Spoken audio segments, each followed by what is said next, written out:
Welcome. You're now listening to Butterfly Team with the topic of social practice.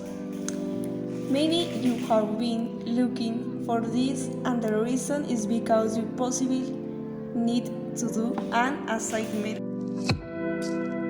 Or maybe you have to send a project from the university and at the last moment you need this information. Then don't worry. We'll be here and guide you on what and how we learn about the language. Also about the social cultural approach, and of course a contribution about the well-known because. But what's the rush? Just relax and enjoy our voices telling you everything. Stay tuned.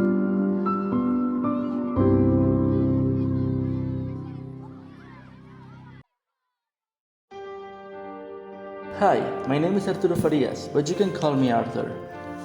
And I am Montserrat de Avila, but you can call me Monche.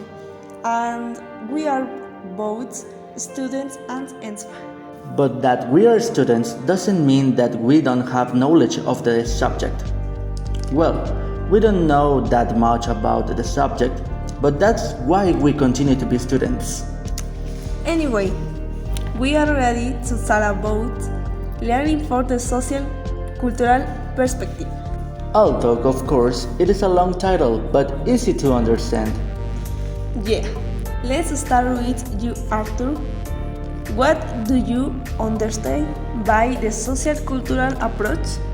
I think that the sociocultural approach is an important teaching learning perspective that offers expanded expressive potential for didactic research. I think so too.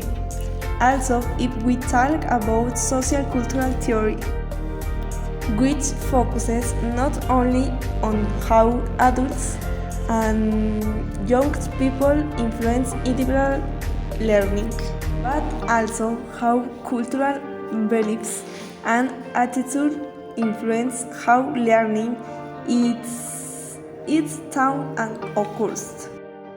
Yeah, that's true.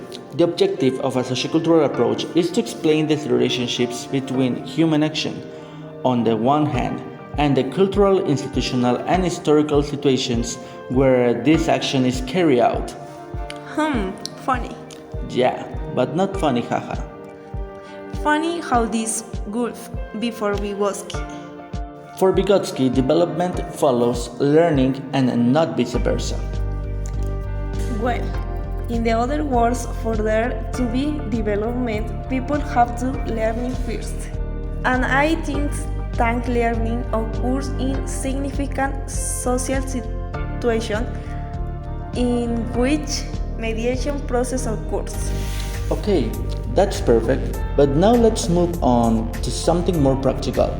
Do you have any comments on how to apply Vygotsky's ideas in a classroom?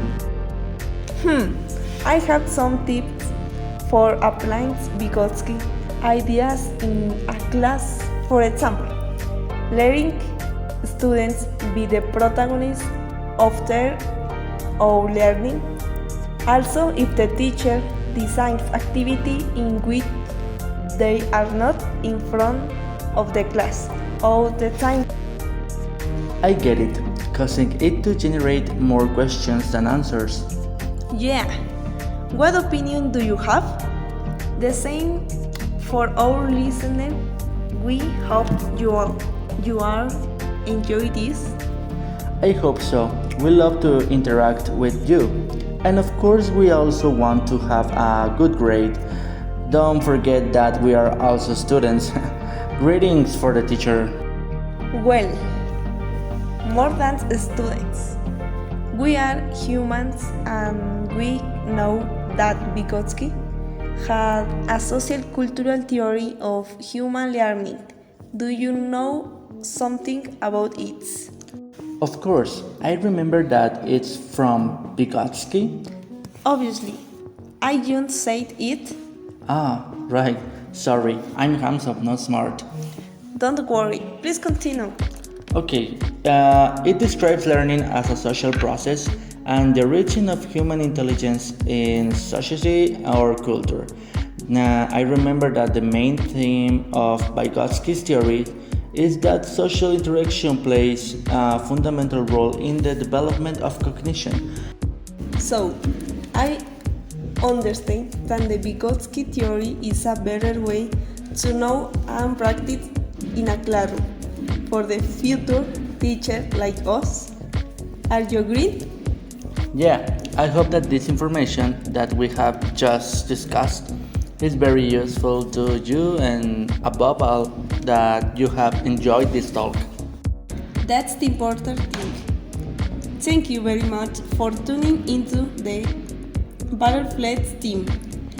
And of course, we hope you're here on soon.